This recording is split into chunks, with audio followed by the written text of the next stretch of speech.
What if the worst blizzard in decades hit tonight? Your power went out, your pipes froze, and you had absolutely no idea what to do. Most people would panic. But your grandmother? She wouldn't even flinch. Because she knew things. Quiet, practical, passed-down things that kept entire families alive through brutal winters long before smart thermostats and emergency apps ever existed. And today, we're counting down 25 of those forgotten blizzard survival hacks straight from Grandma's era that are so effective and so overlooked that you're genuinely going to wish someone had told you these years ago. We're starting at number 25 and working our way down to the absolute best one. So stay with me all the way through, because some of these are so counterintuitive, they'll completely change how you think about cold weather survival. Let's get into it. Number 25. The newspaper insulation layer. Long before synthetic thermal liners and high-tech base layers, Grandma's generation knew that crumpling a sheet of newspaper and tucking it against the skin underneath clothing created a surprising barrier against biting cold. Specifically, they'd lay flat sheets of newspaper across their chest, back, and abdomen beneath their outer shirt. The reason this works is simple but brilliant. Newspaper traps tiny pockets of still air, and still air is one of the best insulators known to physics. The paper also acts as a windbreak against the layer closest to your skin. It's lightweight, it's free, and during a blizzard when you're layered up anyway, nobody even notices. If you've ever shivered through a winter emergency wishing you had better insulation, this one alone is worth remembering. Number 24.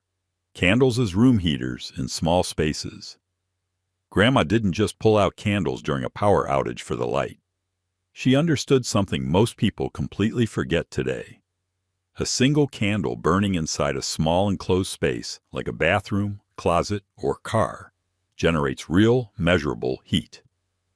Her technique was to place lit candles inside a metal coffee can to safely contain them, then position those cans low to the floor in the smallest room available. She'd close that room off from the rest of the house and gather everyone inside. The thermal output of even 3 or 4 candles in a 6 by 8 foot room can raise the temperature enough to prevent hypothermia. In a desperate situation, this knowledge is absolutely life-saving. Number 23. Flour paste for ceiling gaps.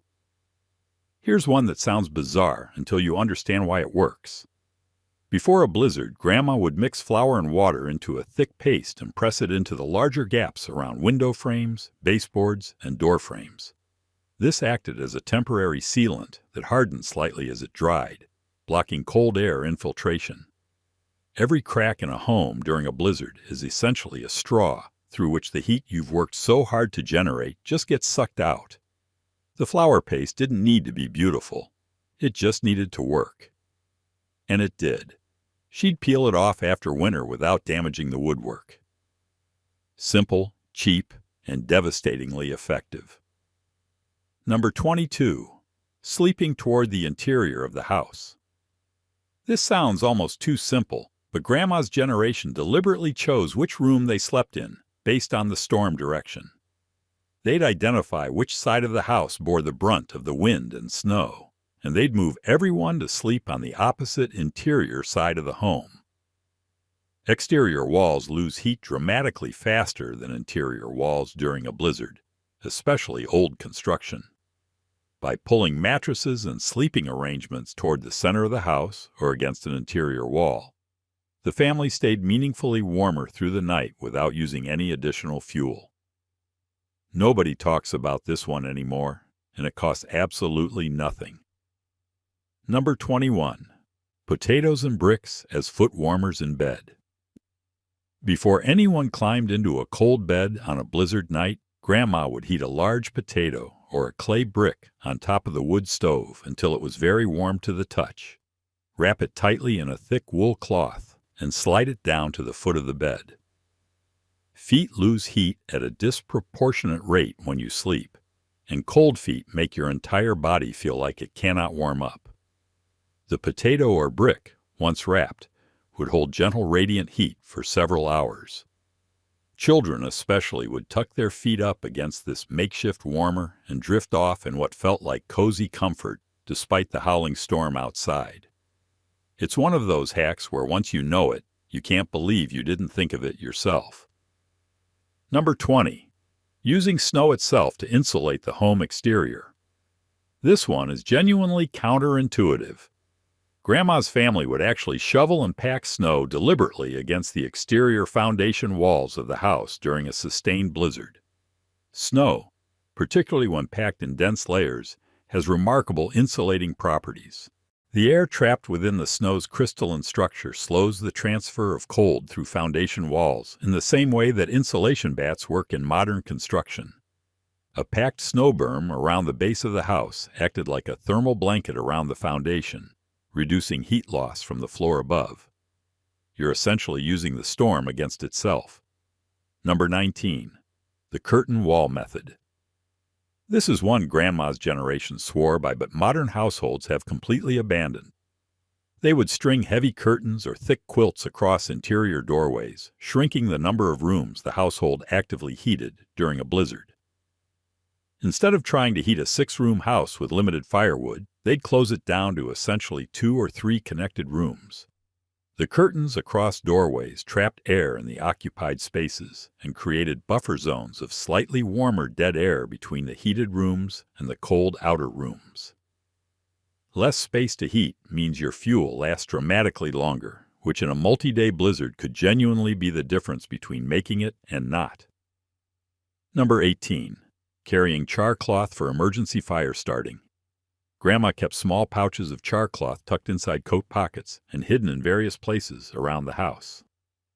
Char cloth is cotton fabric that's been partially burned in a low-oxygen environment, turning it into a material that catches even the faintest spark instantly. If matches got wet or a lighter failed in freezing temperatures, char cloth and a simple piece of flint could produce fire reliably in seconds. Every adult and older child was taught how to use this. The knowledge itself was considered essential, not optional. In a true cold weather emergency, the ability to reliably start a fire is survival itself. Number 17. Rubbing animal fat on exposed skin. Before petroleum-based balms and modern moisturizers, Grandma's people applied rendered animal fat, things like lard or tallow, to their faces, hands, and any exposed skin before going outside during a blizzard. This served 2 critical functions. First, it created a physical moisture barrier that significantly slowed the rate at which wind and cold pulled heat from the skin. Second, it prevented the skin cracking and chapping that made extremities vulnerable to deeper cold injury. Frostbite begins at the skin surface, and anything that slows that initial heat loss buys precious time. Lord was available in virtually every household, and its applications went far beyond just cooking. Number 16. Stuffing boots with dry straw before wearing them. When it came to keeping feet warm, Grandma's generation had a technique that synthetic boot liners can barely compete with. Before pulling on their boots, they'd stuff the interior with a layer of dry straw or even dried grass. Straw is an extraordinary insulator because of all the hollow air chambers within each individual piece. It cushioned the foot, created a warm microclimate inside the boot, and acted as a moisture buffer. When they returned indoors, the straw would be removed and dried by the fire for the next use. Modern hikers and survivalists have rediscovered this trick and repeatedly confirm it outperforms many commercial options in extreme dry cold. Number 15. Building a snow trench shelter if caught outside. If Grandma's family or neighbors were ever caught outside during a blizzard without shelter, they knew how to dig survival. Not a snow cave, which takes significant time and energy, but a snow trench. You dig down into a deep snowbank horizontally, creating a narrow slot just wide enough for your body. Then cover the top with branches, a sled, or any flat material and pack snow on top of that. The trench fills with your body heat almost immediately, and the snow walls insulate against the wind with stunning effectiveness. Inside the trench, temperatures can stabilize to survivable levels even when the outside air is dangerously cold. This one has saved real lives in real blizzards. Number 14. keeping a small shovel strapped to the back door. This sounds obvious until you realize the specific reasoning behind it. Grandma kept a short-handled shovel actually inside the house right at the back door, not outside in the barn or the garage. The reason was that a sudden heavy blizzard could pile snow against an exterior door so quickly that it became impossible to push open. If you couldn't get out, you couldn't tend to livestock. You couldn't fetch more firewood. And if the house caught fire, you couldn't exit safely. Having that shovel immediately accessible inside the door meant the first person up in the morning could break out without fighting a packed drift from the wrong side of it. Number 13. Eating a high-fat meal immediately before exposure to cold. Grandma fed her family differently on blizzard days, and the timing was deliberate. She'd prepare the heartiest, most fat-rich meal of the day right before anyone had to go outside. Thick stew with fatty meat, buttered bread, and eggs. Not because it was mealtime, but because the digestion of dietary fat generates significant metabolic heat. The body's thermogenic response to a high-calorie fatty meal elevates your core temperature slightly and keeps it elevated for an extended period. People who went outside having eaten a modest or light meal got cold much faster than those who went out full of rich, fatty food. Grandma knew this from observation long before nutritional science had the language to explain it. Number 12. Wrapping pipes in burlap and old rags before the freeze. One of the most devastating blizzard consequences Grandma's generation dealt with constantly was frozen pipes. Their solution was to pre-wrap any exposed pipes, particularly those on exterior walls or running through unheated crawl spaces, in thick layers of burlap sacking and old rags tied tightly in place with twine. This created an insulating jacket around the pipe that dramatically slowed the rate of heat loss from the water inside. They'd do this before the first serious cold of the season and leave it in place all winter. A frozen pipe in the middle of a blizzard isn't just an inconvenience. It cuts off your water supply at the exact moment you need it most. Number 11. Using a body huddle system to sleep in shared warmth. During the most vicious cold snaps, Grandma didn't let anyone sleep alone in a separate bed in a separate room. Every family member, adults, children, even the elderly grandparents, would share one or two beds pulled together in the warmest room. They layered every wool blanket in the house over the group and slept with bodies touching. Human body heat output is substantial, and when multiple people share a confined sleeping space under thick insulation, the collective warmth generated can maintain a temperature under those blankets that is genuinely comfortable even when the room itself is dangerously cold. Modern sensibilities have made us forget that this collective sleeping arrangement was simply smart biology. Number 10. Soaking mittens and wool socks in lanolin before use. This one is almost completely forgotten. Grandma would occasionally retreat her family's wool mittens and socks by soaking or rubbing them in lanolin, which is the natural oil secreted by sheep and available wherever wool was processed. Lanolin is naturally water repellent, which means wool treated with it resisted moisture penetration from wet snow far better than untreated wool. Wet clothing is an emergency in freezing temperatures because water conducts heat away from the body 25 times faster than dry air. By maintaining the water-repelling properties of the wool, Grandma kept her family's extremities drier, and drier extremities stayed warmer exponentially longer. Number 9. Blocking chimney drafts from unused fireplaces. Grandma's house might have had 2 or 3 fireplaces, but during a blizzard, she only used one. The others became literal holes to the outside world through which warm air poured out and cold air rushed in. Her solution was to stuff large rags or tightly rolled burlap sacks firmly up into the throat of each unused chimney flue to block the draft entirely. A single open chimney on a windy blizzard night can pull surprising amounts of cold air into a house through every other crack and gap due to pressure differentials. Blocking unused flues turned those chimneys from liabilities into neutral, and the difference in how quickly the house held heat was immediately noticeable. Number 8. Melting snow in stages to conserve fuel. When Grandma needed water during a blizzard and couldn't access the well, she melted snow. But she did it in a specific way that most people have forgotten. Rather than loading a large pot with snow and placing it over the fire, she'd start with a small amount of water already in the pot, then gradually add small amounts of snow to that warm water, stirring as she went. This technique required dramatically less fuel and time than trying to melt a large cold mass of snow from scratch.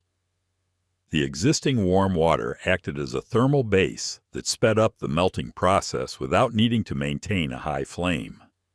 When fuel conservation matters in a blizzard, every small efficiency adds up significantly. Number 7. Wearing a dampened wool scarf over the nose and mouth. This one sounds backwards until the physics click into place. Grandma's generation sometimes wore a slightly dampened wool scarf over the lower face when working outside in extreme cold. Breathing very cold, dry air continuously causes rapid moisture loss from the lungs and significantly stresses the respiratory system. The slightly moistened wool layer warmed and humidified the incoming air before it hit the lungs, reducing the physical strain of working in severe cold.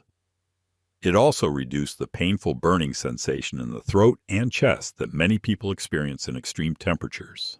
The moisture in the scarf transferred warmth to the incoming air through a simple heat exchange process that Grandma understood through experience. Number 6. Keeping one room continuously occupied to maintain heat. This is a strategy that requires explanation because it seems almost paranoid until you understand thermodynamics.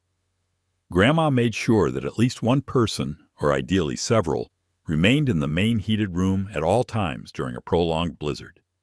Not just to tend the fire, but because human bodies themselves contribute meaningful heat to an enclosed space.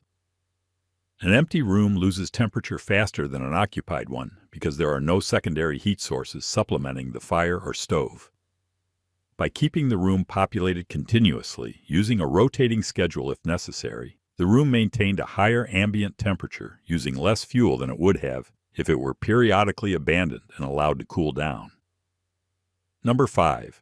Making a rope line between the house and the barn. Before venturing out in whiteout conditions, Grandma's family would tie one end of a long, heavy rope to the door of the house and the other end to the barn door.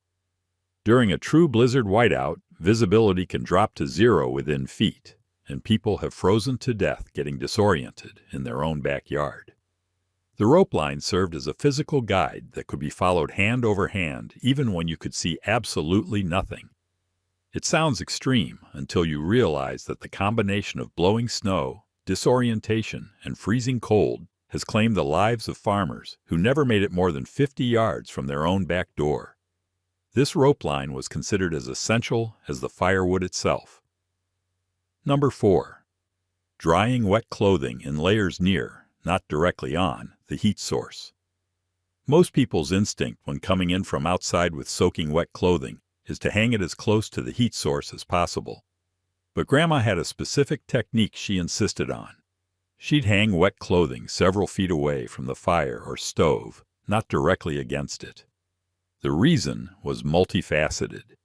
Drying too quickly in an uneven way made wool garments stiff, misshapen, and less effective as insulators. More importantly, she'd arrange clothes in layers, outermost layer closest to the heat first, so that when you needed to go back outside, you'd dress in reverse, and each layer would be progressively drier and warmer. It was systematic, efficient, and preserved the functional integrity of the clothing she depended on for survival. Number 3. Eating before going to sleep on the coldest nights. This hack is so simple and so forgotten that it's almost stunning. Grandma insisted that everyone eat something, even just a small portion of calorie-dense food, immediately before climbing into bed on the worst blizzard nights. The body's metabolic rate drops during sleep, and starting that period of reduced activity with an active digestive process running helped maintain core temperature through the early hours of sleep when the room temperature was beginning to fall. The thermogenic effect of digestion, particularly of fats and proteins, generates internal heat for hours after eating. People who went to sleep hungry on cold nights often woke up shaking in the middle of the night. People who ate before bed stayed warmer and slept through without issue. Number 2. Keeping a bucket of sand or ash indoors as a fire suppressant. Here's one that almost nobody talks about, and the reasoning is critically important. Grandma kept a metal bucket of dry sand or wood ash right next to the wood stove, not just near it, but within arm's reach at all times during a blizzard. During a storm, calling the fire department wasn't an option. A stove fire or a chimney ember that caught some nearby material could turn a survival situation into a catastrophe within minutes. Dry sand smothered flames instantly without creating water damage to the wood stove or the flooring around it. She knew that in a blizzard, the only thing more dangerous than being cold was losing your heat source entirely to a preventable fire. This preparation was treated with the same gravity as keeping firewood stocked. And finally, number 1, the absolute best forgotten hack: sealing yourself into one room with a threshold barrier at night. This is the grandma hack that ties everything else together, and it's the one people most wish they'd known sooner. In the most severe blizzard conditions, Grandma would not just hang curtains over doorways. She would create a deliberate sealed sleeping room. She'd press rolled towels and folded blankets tightly against every door threshold, hang double layers of thick fabric over every opening, ensure every window was covered with quilts, and pack any suspected cracks near the floor where cold air sank in. With the entire family inside this sealed room, along with candles, heated bricks, wool blankets, and their body heat, the temperature inside that room would hold substantially warmer than any other space in the house, regardless of how cold the outside got. This wasn't one single trick. It was the system that all the other tricks fed into. The combined layered thermal sealing of a single small room allowed a family to survive a multi-day blizzard with a minimal fire, minimal fuel, and minimal risk. So which of these hacks surprised you the most? I have a feeling the flour paste seal or the potato and bricks caught some of you off guard. Drop your answer down in the comments, because I genuinely want to know. And if you have a memory of your own grandparents doing any of these things during a winter storm, please share it. Those stories are important. They are the living record of knowledge that we cannot afford to lose entirely. If this video added something real to your day, hit that like button and share it with someone who lives somewhere that winter actually means something. And subscribe if you want more deep dives into the forgotten wisdom that kept our ancestors not just surviving, but thriving. Stay warm out there.